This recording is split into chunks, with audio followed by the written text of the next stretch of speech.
If there's any way we could rephrase me saying the opposite of uninspiring is inspiring. It's pretty. They're gonna take it out. Don't worry. Pretty bad. We're gonna have lots of chances.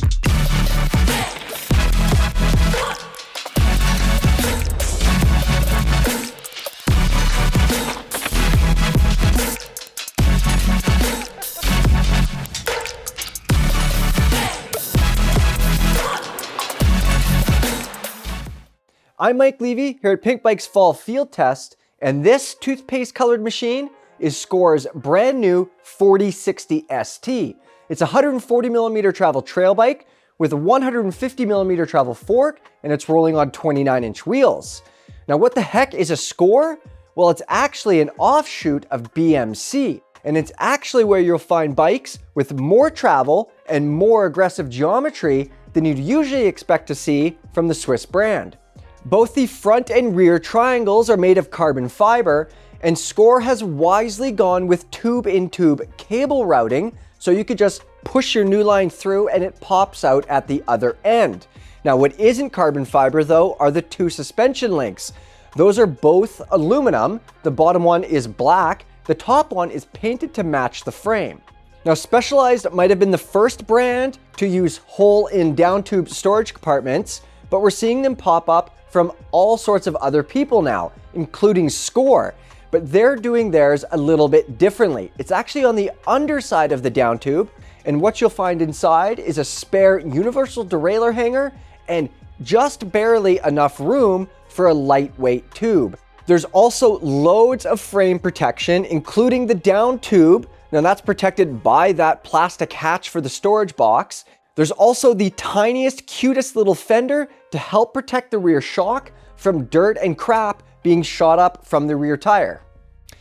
Onto geometry, and likely because Scor sells this same frame with two travel settings, you're gonna find a relatively wide range of geometry adjustment. It uses a dual link design, and they're co-rotating. Now, you've heard that before, I'm sure, and that just means that the links rotate in the same direction. Now, that shock delivers 140mm of travel through 57.5mm of stroke. All right, that is enough of the details. It's time to talk to Kaz and Alicia to find out if they've scored a hit on the trail. I don't know, whatever, make something of that.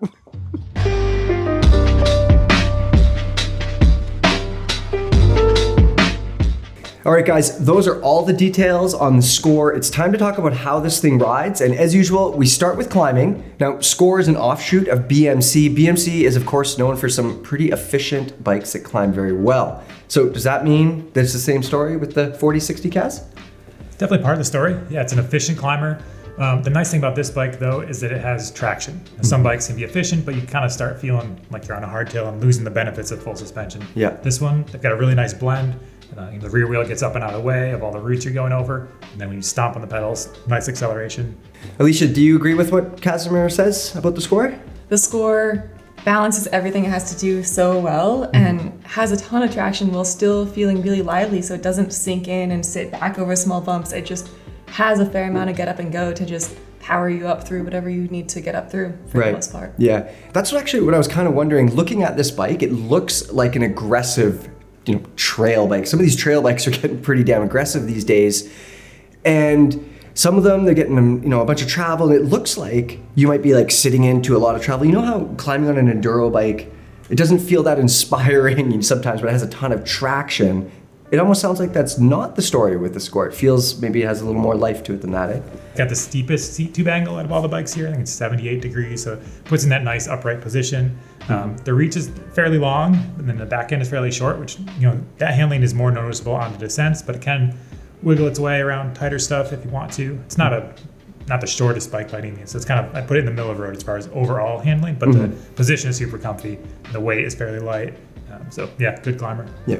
So as these trail bikes get bigger and bigger, travel and weight, and they get slacker, do you guys find that a bike like the Scor, you're reaching down for that pedal assist switch, or not so much? Honestly, not so much for me. I think the Scor feels really efficient for the bike that it is, and maybe if I were to climb a really long fire road, then sure, I'd reach for the climb switch, because at that point, why not be as efficient as possible? But if you do want traction and do want some sort of sensitivity on the climbs, I think leaving it open is really great. Yeah. Would you agree with that, Kaz? Yeah, same. I don't think I used the climb switch once on this one. Super calm, especially for how plush it feels in descents. Again, we'll get to that, but it's a nice balance where it just has the mayonnaise you want on the climbs, where it just kind of does its thing, no unnecessary bobbing, and then it feels great and open when you do turn it downhill. Okay, we are almost ready to talk about descending, but before we do that, we have to talk about everybody's favorite video, the efficiency test. The first two bikes were tied. So you had the raw jib and the stump jumper Evo. Those were on the same exact time for first and second place, technically. And then this was in third place, just 1 second behind over a 3-minute course. So basically the same time. Pretty close, yeah. So and it kind of fits, it feels efficient. I wouldn't expect it to be any less than that. Yeah. So it kind of matches what we were feeling out on the trail.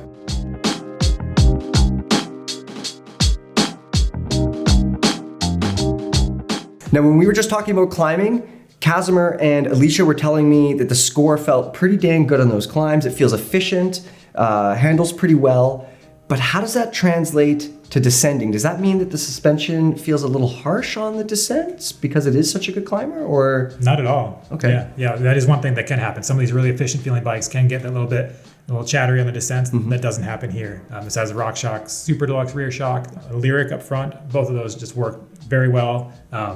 It's got that nice kind of ground hugging feel, but still enough playfulness. You can pop.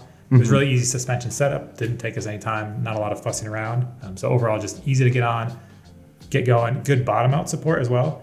Sometimes you're talking about bikes with a little less travel. This one has 140 mils. Sometimes it's hard to make them not bottom out too easily. If you go right, it's kind of tough to squeeze a lot into that just 140 mils of travel, right? Yeah, exactly. You kind of forget that you're on a little trail bike. You go a little bigger, you hit the bottom, but that doesn't happen here. What they've done with the leverage curve flattens out a little bit towards the end of the stroke, and then actually helps you can use all the travel, but you never feel that harsh end of the stroke in those scenarios. Yeah, that brings us to the geometry and the handling next. It has an adjustable geometry system up front. Kaz, can you tell me about that and if you use it? Yeah, so it kind of has a little bonus feature. Basically, what Scor has done, they have two different bikes out of the same frame. So they've got the LT version. That one has 160 millimeters of rear travel. And this is the ST that we're on. That has 140 millimeters of rear travel. And they use the same frame.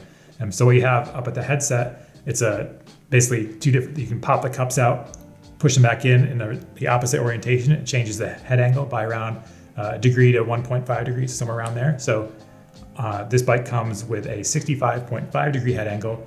If you flip those around, it'll knock that down to around 64.5. Ours actually ended up being a little bit slacker. I accessed the bonus mode just because I wanted to, because we're here in Pemberton. There's some pretty steep trails and I like slack bikes. So flipped the cups around, did some measuring, and it was slacker than expected. But I realized that's because our bike has a RockShox Lyric, and they did their measurements with the RockShox Pike, which is what the bike will actually come with. So again, sometimes these bikes don't come to us as they show up in the catalog. So ours has a Lyric, taller axle crown. So the end result was a bike with a head angle closer to 64 degrees once I had flipped everything around, which is awesome for here. But the cool thing is you can do this. I will say it's not as easy to perform as on the Specialized Stump Jumper. That is a super easy angle adjust headset that doesn't require any pushing out of cups. This one's an actual headset, basically uninstall and install. So not something you'll do every day, but the mode is there. It's kind of a cool feature. Right. So Alicia, I'm curious, would you prefer this bike to be that slack? I know you rode it both ways, so... Yeah, I rode it both ways, and what we've been calling the bonus mode is fantastic. I think with the short, lively back end and just really great pedaling, everything the bike already does, plus a slack head angle, it's beyond capable and much more than you'd expect from the standard 140 mil bike that you see. Now, Alicia, you mentioned something there that I want to touch on, the short chain stays. Now, we also have some bikes here with longer rear ends, like the Starling, and I want to hear how they compare when it gets fast and rough. I mean, we're here in Pemberton, and that's exactly what happens. So what's the story there? Yeah, I think the Scor performed better than I expected for sure in fast and rough conditions, but it's hard to compare to something like the Starling that is just so stable. And so you do have a bit of a trade-off where the Scor is really lively and feels so energetic, whereas a bike more like the Starling just feels planted and dependable.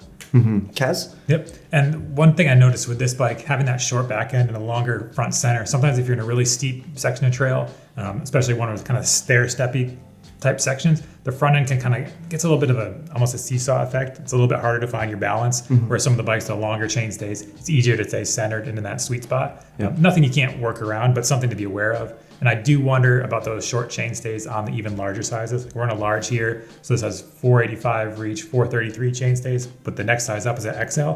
That keeps the same short 433 chainstays and has a reach of 515 millimeters. So that's a lot of bike out front and not a lot of bike in the back. I mean, if you like back wheel, if you like wheelies and manuals. Casimir, think of the nobility though. Think of the nobility. Yeah, Nobility for days. Yeah, right? so it's something to consider. I mean, it is fun to manual. Like there is a little section of our trail that has this big drainage dip, and I kind of use that as my little wheelie manual spot. There's a giant puddle in it. This bike is one of the better wheeliers. It's one of the better wheeliers out there in our test. All right, as usual, we've timed the hell out of our testing, including the downhills. Where did the Scor place? For me, the Scor is the fastest. I put down my fastest time on this bike. Our test track was kind of a mix of some steeper, faster sections, some chunky bits, kind of a good array of what you would expect to be riding with a bike like this, and I was fastest. Despite that short rear end, Cass. Despite the shorter rear end. Yeah, I don't think it holds you up necessarily in all instances, maybe a little bit in some spots, but for this track with a lot of turns, you really navigate them pretty quickly. And again, it's an easy bike to kind of place and maneuver where you want. So it's definitely some quickness here, and the time showed that.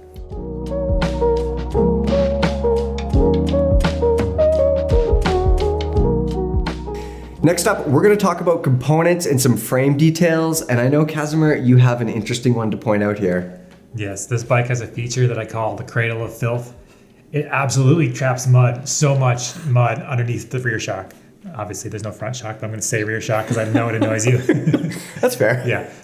So underneath the shock, they even put a little bit of moto foam in there, which is a nice step. Should help, stop all the grit from getting in, but it just traps it worse than most bikes that I can imagine. Wait, it comes stock with moto foam? Yep. So to me, that means that they know there's probably some sort of like an issue there. You see frames with like little like drainage ports and stuff, you know? This does not have that. It's just a full enclosure. It's like a terrarium for your new ecosystem that you're going to make it of all the mud that traps in there. At some point it will become full though, and no more mud will go in. True. And then what happens? Kaz, weren't you saying that the way the suspension moves, like the shock comes down and squishes the mud? Yeah, it's like if you ever have one in your kid, like those Play-Doh presses, it's out the cool shapes. That's kind of what it does. Oh, neat. Like the hard part is, there's not a lot of clearance for the mud to escape. And then when you do go to clean it, when the bike is in the fully extended position, the rocker link sits up against a frame like this, and there's going to be mud trapped behind here, and you can't get to it. So you kind of have to like compress the bike and try to spray it with a hose. Yeah. I mean, it's really unfortunate because pretty much all of the other details of the bike are so well sorted. It's just in muddy conditions, it doesn't do well as far as being able to clean it and maintain it. Yeah. Small detail, but definitely worth pointing out. You guys mentioned two other things, and the first one was that Lyric fork. Yeah, the Lyric fork, it's not what comes on the bike, so it's hard to include it too much in the review, but it did perform really well. And honestly, if I had the bike, I'd probably want to set it up with that fork. Your trail bike with the Lyric? Absolutely. I think the bike kind of blends trail bike versus aggressive trail on mountain and I don't even know the names anymore. It's all blending into each other. It's a bike that goes downhill pretty well. Yeah, and I mean, to be fair, I'm mostly joking about trail bike with the Lyric, Kaz, but to be fair, like it doesn't hurt the bike on the uphills, does it? No, I think it's a good fit. I'd like to see, maybe they will put one eventually as one of the options. Since like the Pike, there's nothing wrong with the Pike, but just the way this bike begs to be ridden, I think that 150 Lyric, the 140 rear end is just, it's a nice package. Yeah, especially because of that geometry adjustment. They are using the same frame with the longer travel. It makes a lot of sense. So you guys had one other call out. It's the brakes. Yep. Coda RSC brakes. They're one of my favorites. Nice to see that on this bike.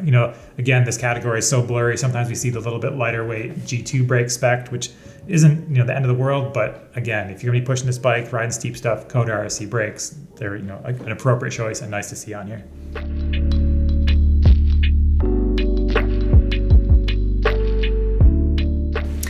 All right, next up, we're gonna talk models and pricing, and this is gonna be a quick one because there's only two versions of this bike. Kaz, which one would you pick?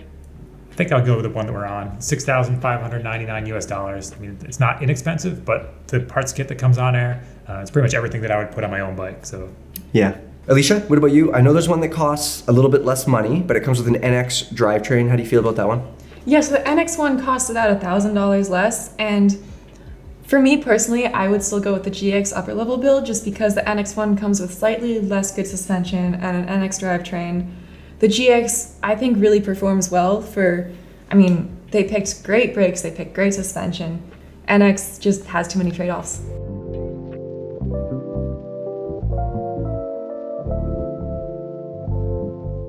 All right, next up, we're talking pros and cons. We're gonna start with Mr. Positive here. Casimir, You know me. what'd you like? I mean, this is a fun, fast bike. It's a great mix of goof-off ability, which I think that's the word that kept coming to mind with this bike. Because you can goof off when you want, but also if you want to get a little more serious, get down some rowdy, steep trails, it does that just fine as well. So just the whole blend, it really fits my riding style, and I feel like it would suit a lot of riders. You just want something that's not the full-blown enduro bike, but can definitely handle those trails and climb well too.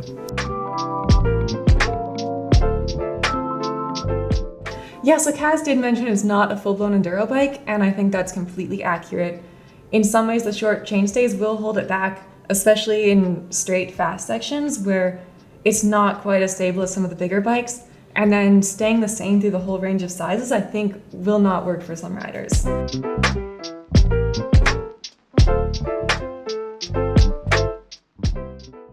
Let's talk about who should consider this bike.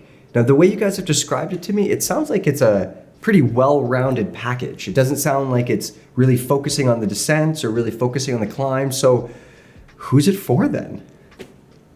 Everybody? Yeah, I mean, Except the people who hate maintenance. And mud. If you live in a dry climate. But no, I mean, all joking aside, I think it is the bike that you can kind of adapt it to what your needs are. You know, you can keep it in that steeper head angle setting, great all-rounder, goes up and down, just like a mountain bike should. But then you can slack it out a bit, and then it still climbs very well, but then you have that extra, confidence for the descents. So I think it's adaptable, versatile. It's not quite a new company, but it is also. I think they've done a great job of, for their first model. Mm-hmm. Mm-hmm. Alicia, you agree with Cass? Yeah, I think if someone wants to ride a lot of steep, rough trails and pedal efficiently up to them, it's great, unless you're going to ride in a lot of mud. All right, that is it for the Scor 4060 ST.